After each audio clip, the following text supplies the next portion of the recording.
हाय मैत्रिणींनो, माझ्या चॅनेलवर तुमचं स्वागत आहे. तुम्हाला माहीतच असेल की मी कालपासून नवीन चॅनल सुरू केलेलं आहे माझं. त्यावर मी डेली ब्लॉग टाकणार आहे आणि ब्लाऊज पण स्टिचिंग केलेले व्हिडिओ टाकणार आहे. तर हा व्हिडिओ पूर्ण शेवटपर्यंत बघा. आज मी सकाळी सकाळी ब्लाऊज शिवायला बसले. अस्तरचा ब्लाऊज आहे हा. रात्री कट करून ठेवलेला, त्यामुळे आता तो पूर्ण होत आला आहे. अशी मागील पट्टी जोडून घेतली आणि पूर्ण ब्लाऊज तयार होत आलेला आहे. ह्याच्या अगोदर मी माझे कस्टमर आलेले, त्यांच्यासोबत बोलून त्यांचं ब्लाऊज मी घेतलं आणि त्यांची मापेसुद्धा लिहून घेतली आणि त्यांना मी वेळ दिला की ह्या टायमाला तुम्हाला ब्लाऊज मिळेल.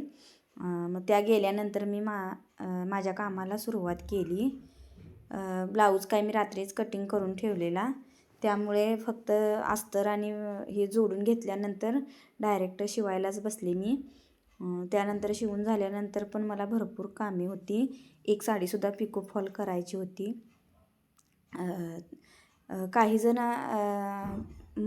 स्त्रियांना असं बोलतात की तू घरात काय करतेस, घरात तर फक्त धुणी भांडीच करावी लागतात ना. तर त्या पुरुषांना मला सांगायचं आहे की स्त्री फक्त धुणं भांडी आणि हेच करू शकत नाही, तर तिला पण भरपूर कामं असतात.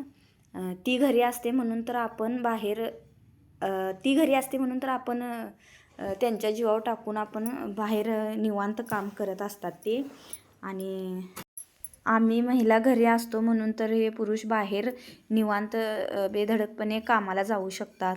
आम्ही घरी असतो म्हणून तर हे व्यवस्थित मिळवून आणतात. आम्ही घरी असतो म्हणून तर घर स्वच्छ राहतं, घरातील कामे व्यवस्थित होतात. एखाद्या वेळेस महिला आजारी पडली तर बघा त्या घराचा हाल काय होतात. पसारा जसाच्या तसा पडलेला असतो. एक दिवस जर महिलेनं घरातलं काहीही काम नाही केलं तर त्या घराकडे अक्षरशः बघू वाटत नाही, एवढी त्या घराची परिस्थिती अशी वाईट होते. जिथला पसारा तिथल्या तिथेच पडलेला असतो, तो फक्त स्त्रीच करू शकते. आणि पुरुषांना काय वाटतं की आपण फक्त घरीच असतो, घरात तुला काय काम असतं, धुणी भांडी झाली की झालं, तू रिकामीच असतेस. पण ती धुणी भांडीच जर वेळच्या वेळेवर नाही झाली तर घराचं एवढं वाईट परिस्थिती होते, ते प्रत्येक स्त्रीला माहीतच असेल आणि पुरुषांना पण माहीतच असेल. त्यामुळे स्त्रीला कुणी असे बोलणे हे माझ्या तर मताने चुकीचंच आहे. स्त्रीला बायकोला म्हणा किंवा त्यांच्या आईला म्हणा, बायको नसली तर आपल्या आईला पण सन्मान दिला पाहिजे. आणि अशा प्रकारे ते म्हणजे स्त्रीला तिचा अपमान, आता स्त्रीसुद्धा पुरुषांच्या खांद्याला खांदा लावून काम करत आहे. पुरुष पण स्त्री घरातलं सगळं काम धंदा बघूनसुद्धा 4 पैसे मिळवून आपल्या नवऱ्याला हातभारही लावतच असते.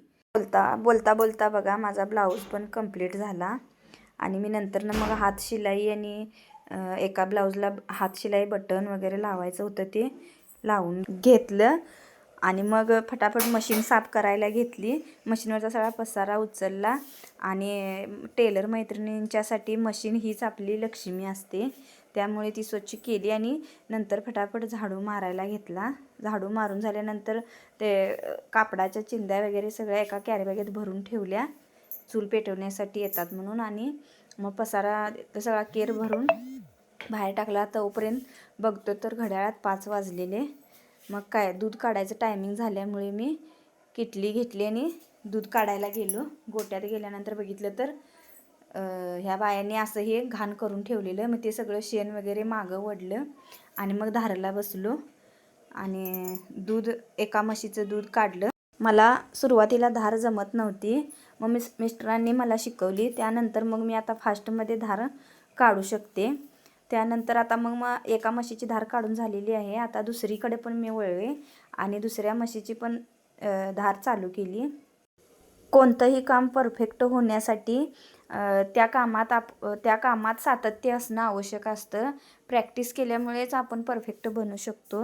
माझा हा पहिला ब्लॉग आवडला असेल तर माझ्या चॅनलला सबस्क्राईब करा. चला तर भेटूया पुढच्या ब्लॉगमध्ये. श्री स्वामी समर्थ.